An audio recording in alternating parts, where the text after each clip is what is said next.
And Yeah. Okay, Come on, you go you go first. first. Ladies first. Ladies first. Gentlemen first. Everybody's welcome, right? Dean Pro Crow and... Green Stay Eco Bounty News, the news with a tinge of mutiny. And you're listening to the Rebels. Well, actually, you know what? It's funny because we had a joke this week and you sent me a pirate's flag. And I thought about it and I thought, you know what? And this might be even sound strange to our American brothers. You know, this might sound strange, but I actually feel like in some ways, because we did mention in the last video that our cultures are very much aligned because of the music and the movies and all that sort of thing, and our sense of humour, sports to a certain extent. But this might sound strange, but sometimes, and I admit this for people living in the States, that sometimes I feel like I'm more of a patriot than what they are, than what a lot of Americans are. Because, now just hear me out here, is because I reflect on the values and the principles and the strive for freedom, which were tantamount in the American psyche at the beginning of the founding of their nation. Now, I'm not just picking on America, but I feel that I can speak candidly here, that you're mature enough that you can handle it. You know, I don't have to patronise you and tickle your ears, tell you all the things that you want to hear. But basically, that's how I think our politics has gone. Unless you tickle the ears of the establishment, tell them the things they want to hear, pat them on the back like they need that childlike encouragement, which is fine, but really, have we got that much time, Dean? Look at the climate. Can we waste that much time? Look at our environmental situation. What do you think? Yeah, I mean, there's a lot to definitely think about in regards to having this conversation going on, and it seems like you are right, Green to Stay, that we seem to be talking about it on the social network platforms. Everybody's jumped on the same sort of topic of conversation, but there doesn't seem to be much motivation for change.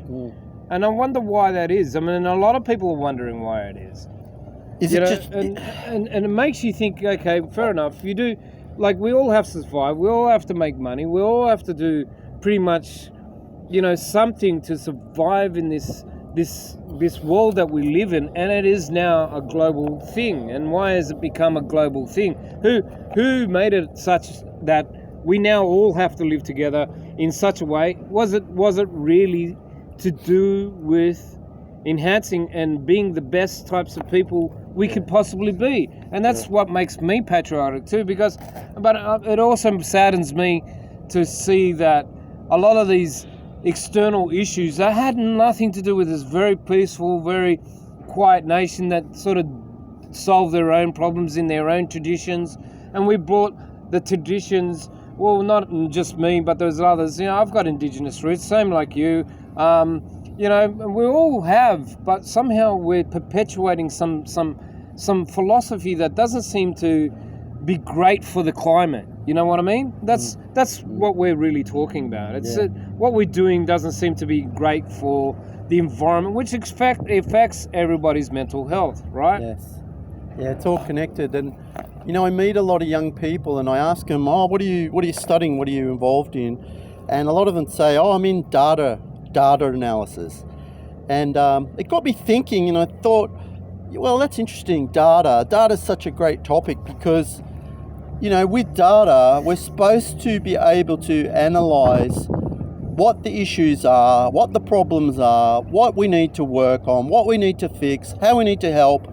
But none of the data seems to be in that direction. It's more about just increasing monetary profit. Absolutely right there, Green to Say.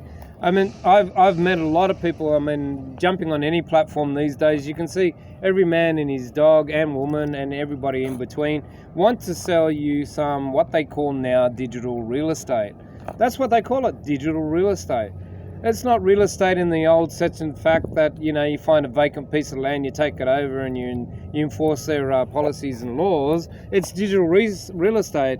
And some of the people out there are now starting to go, hey, hang on a minute, this is affecting people, it's affecting the economy, it's affecting the justice You know, it's affecting moral ethics. It's affecting all this sort of stuff. But you know, I don't. The changes are very incredibly slow, and we're talking about we're sitting in here on a continent, you know, that was founded by the same sort of philosophy, and we're perpetuating the same thing, and that's what we're really talking about here. And I think that's what we're really talking about. We've seen 200 years of the same thing. We've seen 200. How long does it take to make something better? And not only for our environment, we have the most unique animals in society. We have the most unique animals in the world. Some of the oldest trees in the friggin' world, over 10,000 years old we have, you know. And what are we doing? We're chopping them down to put a building there, or, you know, we're extinguishing. We don't have some of the animals that they had when colonization came here. I mean, they're all gone, and it's all affected the environment. We took no consideration, and I say we, because I got born into this. You know, I'm here, but I'm not to blame. Doesn't matter my color of my pigment skin or whatever, but we need to work together. That's what I'm trying to say. I'm trying to say it in the most polite way without trying to annoy anybody or say, okay, it's your fault. But we need to work together. What do you think, Green to Stay? Yeah, absolutely. I think the education system. Well, to be frank, I'm not in tune completely with the current child education scheme, but definitely that would be a place to start. And why can't we introduce some indigenous culture into the education system? The appreciation for the ecology, why can't the circular economy? We talk about the circular economy, which is being studied at Cambridge University. Well, the indigenous people had a circular economy.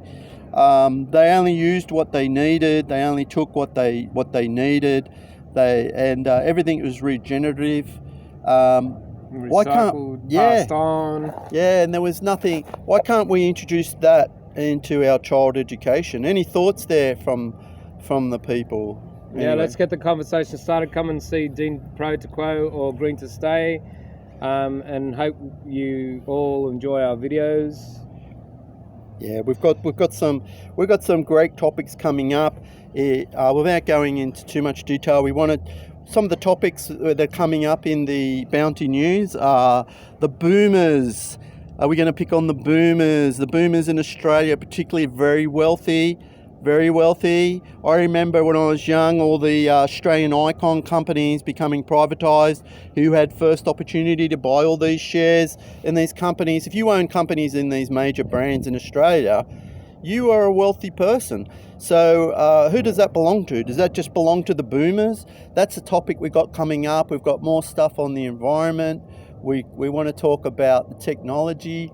If you've got a product that you'd like to showcase on Dean Pro to Grow or Green to Stay that helps the green economy, the new economy, the economy that we're talking about, that helps not only just your pocket but the environment, then come and talk to us.